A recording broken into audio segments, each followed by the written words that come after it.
Olá pessoal, tudo bem? Sejam bem-vindos a mais uma videoaula e hoje a gente vai falar um pouquinho sobre o estado de bem-estar social e o estado neoliberal. Lembrando que esse vídeo faz parte de uma sequência de vídeos em que a gente está discutindo a relação entre Estado, mercado e sociedade, né? E a gente vai analisando ali historicamente os diversos tipos de formação do Estado moderno, né? E como que se dá essa relação entre o Estado e o mercado na regulação das relações sociais. Tem outros dois vídeos aqui do canal que falam sobre o Estado liberal, né? Nesse momento inicial, né? De consolidação desse Estado moderno na era capitalista, né? Em que a regulação das relações sociais se dão primordialmente pelas relações de mercado, pelas relações econômicas, tá? E um outro vídeo falando sobre o Estado socialista, quando o Estado, partindo de uma perspectiva revolucionária de transformação social, o Estado assume esse protagonismo das relações sociais, né, de regulação das relações sociais, inclusive de regulação das relações econômicas, né? Então, o Estado liberal, que vai ali como marco, né, histórico a Revolução Francesa, a Revolução Americana, né? E o Estado Socialista, que tem como marco inicial histórico a Revolução Russa de 1917. Agora a gente vai falar um pouquinho sobre o estado de bem-estar social. E aí, para a gente entender o estado de bem-estar social, a gente precisa entender algumas mudanças ali na configuração política mundial, tá certo? Bom, os estados de bem-estar social, eles vão se consolidando, sobretudo na Europa Ocidental, a partir do período posterior à Segunda Guerra Mundial. E aqui é importante a gente lembrar uma questão muito fundamental para entender essa configuração, né, esse surgimento dos estados de bem-estar social. Com o final da Segunda Guerra Mundial, a gente tem o início, né, daquele período que a gente costuma chamar de Guerra Fria, em que o mundo se divide, né, numa disputa política e ideológica entre dois blocos, entre dois modelos de desenvolvimento, o modelo capitalista e o modelo socialista, certo? A Europa, né, geograficamente, ela se encontra no meio deste conflito, né, dessa disputa ideológica. O lado capitalista protagonizado pelos Estados Unidos, né, e o lado socialista protagonizado pela União Soviética. E ali no meio, né, no meio geográfico, né, dessa disputa, o território europeu, que estava devastado pela Segunda Guerra Mundial e que estava em processo de reconstrução. Essa reconstrução foi financiada, né, pela iniciativa, né, dos Estados Unidos, né, uh, também como uma forma de garantir que esses países europeus se tornassem, né, ou se consolidassem como aliados do bloco capitalista. Nesse sentido, os estados de bem-estar social que vão surgindo na Europa Ocidental nesse período pós-guerra, eles surgem como uma resposta capitalista, né, à alternativa socialista. Ou seja, se ali na União Soviética existia uma potência econômica, né, que estava promovendo ali no bloco dos países socialistas desenvolvimento econômico e desenvolvimento social, né, com garantias sociais, o bloco capitalista também precisava dar uma resposta a isso, até como uma forma de evitar que essa influência, né, do bloco socialista pudesse, vamos dizer assim, contaminar todo o território europeu. E é nesse sentido que os estados de bem-estar social vão se consolidando na Europa como uma resposta capitalista a essa alternativa socialista. Aqui é importante deixar muito claro que estado de bem-estar social não é socialista. Estado de bem-estar social é, por definição, um estado capitalista, ou seja, são mantidas as relações de produção capitalistas, a propriedade privada dos meios de produção é mantida. No entanto, a gente tem uma participação maior do Estado, tanto na regulação da economia quanto na promoção de direitos sociais, certo? E tudo isso só é possível a partir de uma política de pleno emprego. Então, os estados de bem-estar social eles estão apoiados nessa perspectiva, nessa possibilidade de pleno emprego. O que seria o pleno emprego? Seria a grande maioria da população empregada, né, com um trabalho formal, tá certo? Para que se pudesse ter desenvolvimento econômico. Então, é um período de grande desenvolvimento industrial, é o ápice do modelo fordista-taylorista de produção de mercadorias. Esse modelo fordista-taylorista, né, sendo bem sucinto, é um modelo de produção da linha de produção, né, da produção em larga escala, uma produção em massa seguida de um consumo em massa, tá certo? Isso gerou muito emprego, gerou muita bonança, muito desenvolvimento econômico, muito crescimento econômico, né? Porque essa circulação de mercadorias, né, o alto índice de consumo propiciou, né, esse desenvolvimento econômico e a partir dessa situação, desse cenário de pleno emprego e de desenvolvimento econômico, o Estado assumiu o protagonismo nas garantias de direitos sociais, tá certo? E essa garantia de direitos sociais, ela funciona, né, de certa forma, como um amortecedor dos conflitos sociais, né? Ou numa visão mais marxista, o estado de bem-estar social, ao promover as políticas de bem-estar social, ele garante, né, um amortecimento da luta de classes, né? Então, quando você vislumbra, né, um cenário em que a grande maioria da população está empregada, né, com garantias, com salários valorizados, né, com direitos trabalhistas, os conflitos, né, entre capital e trabalho são amenizados, tá? E essa a proposta do Estado de Bem-Estar Social: garantir direitos sociais vinculados ao trabalho, vinculados a essa condição salarial, ou seja, né, os direitos sociais eles são atrelados à situação de trabalhador. Então, um trabalhador ele tem um salário bom, ele tem direitos trabalhistas, né, ele tem acesso à saúde, educação, transporte, segurança, moradia, previdência, tudo isso garantido pelo Estado, né? Uh, um Estado que é provedor, um Estado que provê essa situação de bem-estar. Então, aqui nos estados de bem-estar social, a gente percebe como o Estado é presente, como essa regulação das relações sociais passa necessariamente pelo Estado. Né? Para a gente entender que como isso é possível, a gente precisa ver ali a carga tributária desses países que adotaram este modelo de bem-estar social. Uma carga tributária bastante elevada, porque a partir da captação de recursos, né, por meio dos impostos, é possível o Estado garantir saúde, educação, segurança, moradia, previdência, certo? E esse é um modelo que se desenvolve com bastante êxito ali durante umas 2, 3 décadas nesse período pós-guerra, né? E que vai começar a encontrar alguns limites, alguns sinais nos anos 70, tá certo? E aqui a gente vai criando, né, essa transição para a conformação, né, a criação, a consolidação do Estado neoliberal. Para a gente entender o Estado neoliberal, a gente precisa entender por que, que o Estado de bem-estar social deixa de ser exitoso, deixa de ser de ter êxito, né, de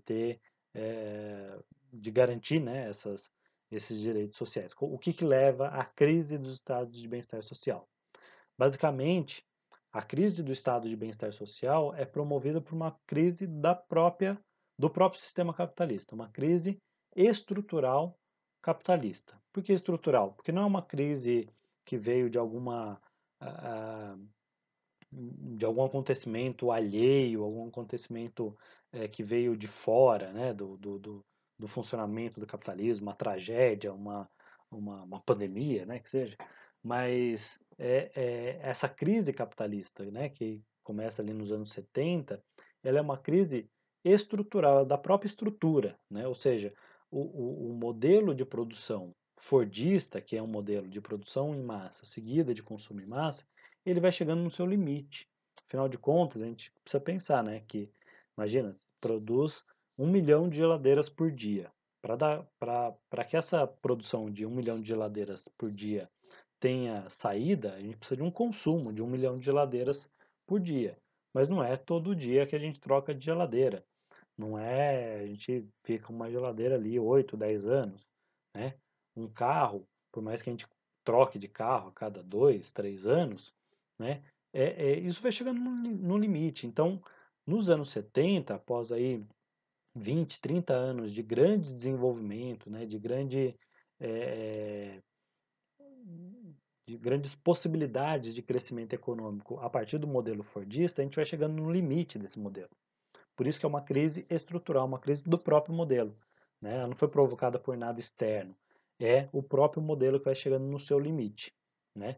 Então a gente tem o esgotamento desse modelo fordista, associado a isso, aí sim a gente tem um outro elemento que contribui para essa crise, que é a crise do petróleo dos anos 70, que tem especialmente em 73, depois ela volta em 79, né? Que é uma explosão no preço do barril do petróleo.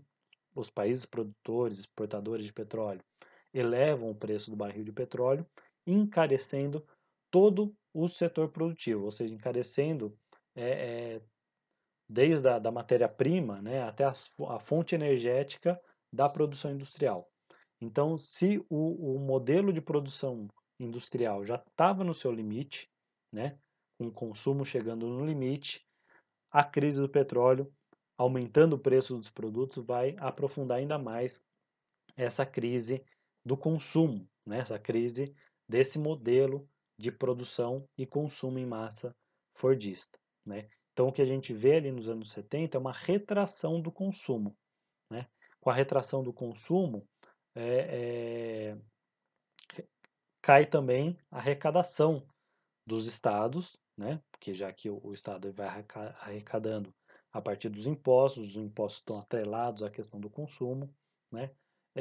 A retração do consumo leva a desemprego, porque se a indústria não está tendo vazão nos seus produtos, ela vai precisar se reestruturar, ela vai precisar se modificar, demitir trabalhadores, trabalhadores demitidos, não têm os direitos sociais, não pagam impostos. Então, os estados, os estados de bem-estar social, eles vão chegando também no seu limite, porque eles estão altamente endividados, com arrecadação baixa, né? E não conseguem mais manter aquele padrão de garantias sociais, né? No setor da produção capitalista, da produção industrial, a gente vê um processo que a gente chama de reestruturação produtiva.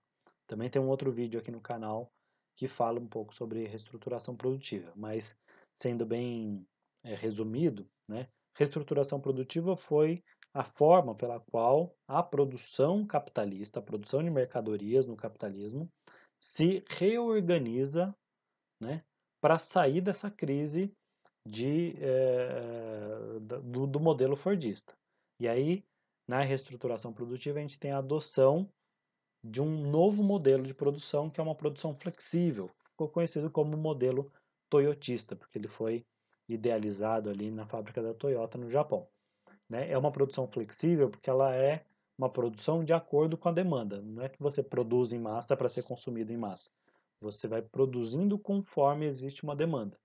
Uma produção flexível tem menos trabalhadores, né? Porque ela não vai precisar daquela massa de trabalhadores produzindo o tempo todo, você vai produzir de acordo com a demanda, então a quantidade de trabalhadores envolvidos na produção vai ser menor.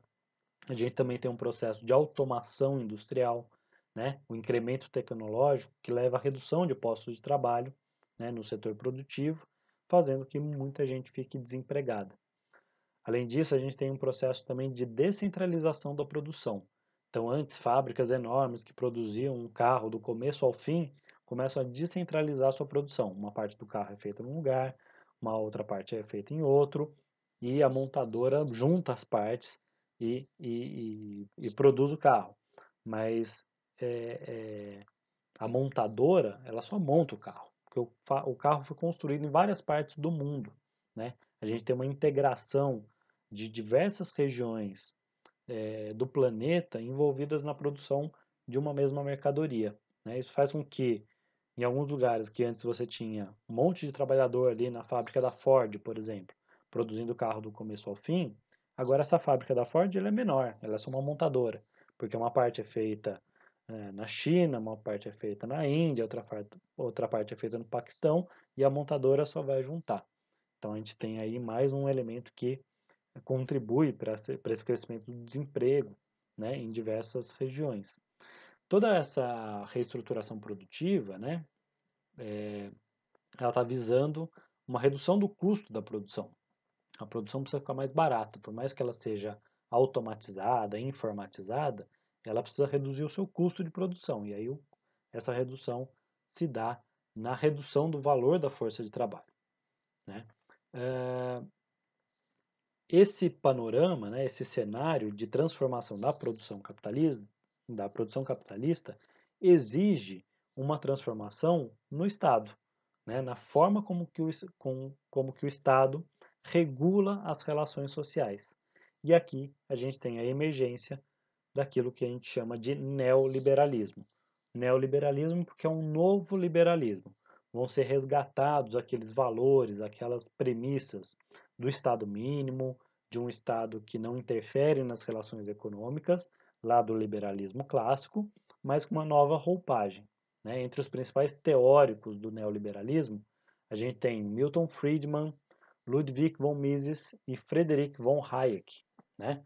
Que são pensadores aí, o Friedman da Escola de Chicago, nos Estados Unidos, o Mises e o Hayek da Escola Austríaca, né? Que são pensadores que idealizaram este novo modelo de funcionamento do Estado, né? Um Estado mínimo, um Estado que deixa o mercado se autorregular sem interferências.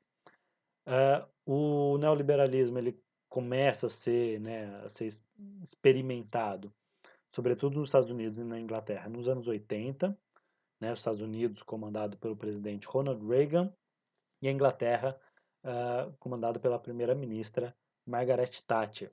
Né, são os dois nomes aí do neoliberalismo nos anos 80.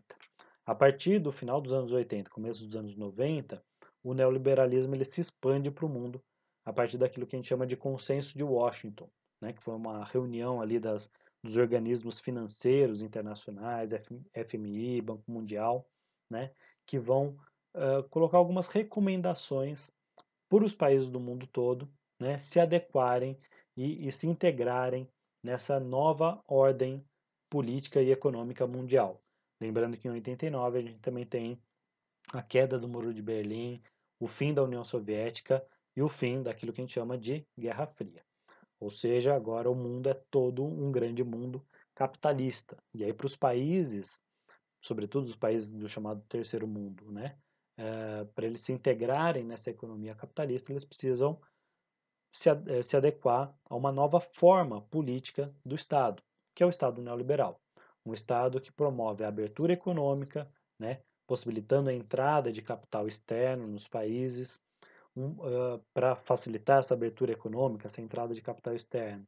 É necessária uma desregulamentação da economia, ou seja, permitir, né, que os fluxos de capitais circulem mais livremente, sem grandes barreiras, sem grandes problemas, né, sem grandes entraves nessa circulação, né, e também os estados são recomendados, né, a fazer os seus ajustes fiscais, né, e aqui é uma lição que serve tanto para os países que adotaram um modelo de estado de bem-estar social pleno, né, como foi na Europa Ocidental, quanto para outros países que nem chegaram a ter grandes estruturas de bem-estar social, como na América Latina, mas em que se prega, né, que se define essa necessidade de redução de gastos, né? Então, o ajuste fiscal ele envolve reformas tributárias, reformas trabalhistas, reformas previdenciárias, processos de privatização, de transferência de responsabilidades que antes eram do Estado para a iniciativa privada, porque tudo, né, nessa era neoliberal é entendido como relações de mercado, né? Então, as relações de mercado elas devem ser reguladas pelo próprio mercado e não mais pelo Estado. Então, a gente vê aqui nesse Estado neoliberal, né, que se consolida aí nos anos 80 e 90, né, novamente o Estado se ausentando dessa regulação das relações sociais, das relações econômicas e a primazia, né, ou a prevalência do mercado nessa regulação. Para a gente retomar ali do nosso primeiro, nossa primeira discussão, né, sobre essa dinâmica entre Estado, mercado e sociedade, a gente viu que no Estado liberal prevalece o mercado como um regulador das relações sociais. No Estado socialista, que se desenvolve em paralelo, né, ao Estado liberal, a partir de 1917, a gente tem uma prevalência do Estado na regulação das relações sociais. Diante desse cenário, né, em que existe ali um espectro, né, do comunismo, o espectro da Revolução Russa, né, de um país que se desenvolve economicamente, que promove bem-estar social para a sociedade de uma forma geral, os estados capitalistas se adequam, né, sentem essa necessidade do Estado estar presente nessa promoção de direitos, de garantias sociais, né, mantendo as relações capitalistas de produção, né? Então a gente tem ali de novo essa presença do Estado na regulação das relações sociais e com o fim da Guerra Fria, com o fim da União Soviética e com essas transformações do mundo capitalista, a gente vê novamente a prevalência do mercado na regulação das relações sociais no Estado neoliberal, tá certo? No Estado neoliberal, a gente vivenciou diversos momentos de crise, né, da economia capitalista, em que, vez ou outra, o Estado é acionado para gerenciar a crise. Foi assim na crise de 2008, né, que começa nos Estados Unidos, com a questão da bolha imobiliária, e que o Estado teve um papel fundamental para garantir, né, que que a economia sobrevivesse, que a economia capitalista pudesse sair dessa crise.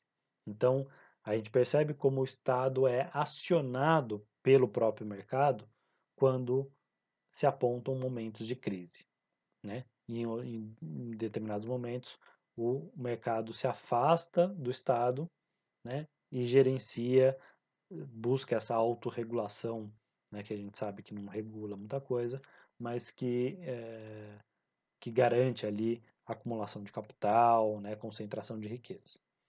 Então essa é um pouco essa dinâmica, né, que em muitos textos vai aparecer como uma dinâmica pendular entre Estado e mercado, mas que eu prefiro entender aqui como uma dinâmica dialética, uma dinâmica controversa entre Estado, mercado e sociedade.